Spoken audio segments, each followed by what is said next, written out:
നിങ്ങൾ ഈ മുന്നത്തെ പറമ്പൊക്കെ എഴുതി തരുന്നുണ്ടോ ഇല്ലേ അത് പറയാം ആദ്യം. നിങ്ങളെ ഇവനക്കേ 10 സെന്റാണ് എഴുതി കൊടുത്തത്. എന്ത് 10 സെന്റ്? പിന്നെ ലക്ഷങ്ങൾ എന്നെ കൊടുത്തിട്ടാണ് മൂപ്പള എന്റെ പേരിൽ 10 സെന്റ് എഴുതി തന്നിരുന്നത്. നിങ്ങൾക്ക് രണ്ടാക്കും കിട്ടാനുള്ളടത്തോളം ഒക്കെ കിട്ടി.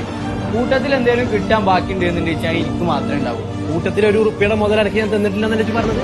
എനിക്ക് ബാംഗ്ലൂരായിട്ടും കൊടൈക്കനാലായിട്ടും റിസോർട്ട് ആന ചേനാറുണ്ട്. പിന്നെ ഈ സ്ഥലക്കച്ചവടം വണ്ടി കച്ചവടം എന്നിട്ട് കുറച്ചൊന്ന് കായങ്ങൾ 3 ആളും ഇതാണ് എന്റെ ഏറ്റവും കൂടുതൽ കായും മുതലാക്കിക്കുന്നത്. 6-7 കോടിയുടെ മുതലുകളും 3 ആളും ഒറ്റയടിക്ക് ശരിയാക്കിയില്ല. എന്റെ മരണം കാണാതെ ഒരു റുപ്യയുടെ മുതൽ ഇതൊന്നും കിട്ടൂല. ഏറി വന്ന നിങ്ങൾ ഒരു 10 കൊല്ലം അത് കഴിഞ്ഞ് നിങ്ങൾ ശാസ്ത്രം നിൽക്കും. പിന്നെ ഈ സ്വത്ത് ആർക്കാണ്? ഓ പറയുന്നത് ശരി തന്നെയാണ്. നിങ്ങൾ മരിക്കുന്നവരെ ഞങ്ങളാണ് കാത്തുന്നോളാം. നാളെ നേരം വിളിപ്പിച്ചില്ലേന്ന് അറിയില്ല ഈ തന്ത. ഈ തന്തനോടൊക്കെ വർത്താനം പറഞ്ഞൊക്കെ ചാന്തയും കൈമാരെ ഇത് പോന്നാനി.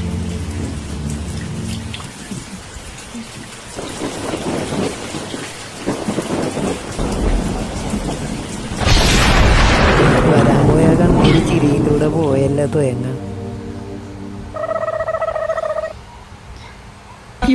തന്തയുടെ നിപ്പ് കണ്ട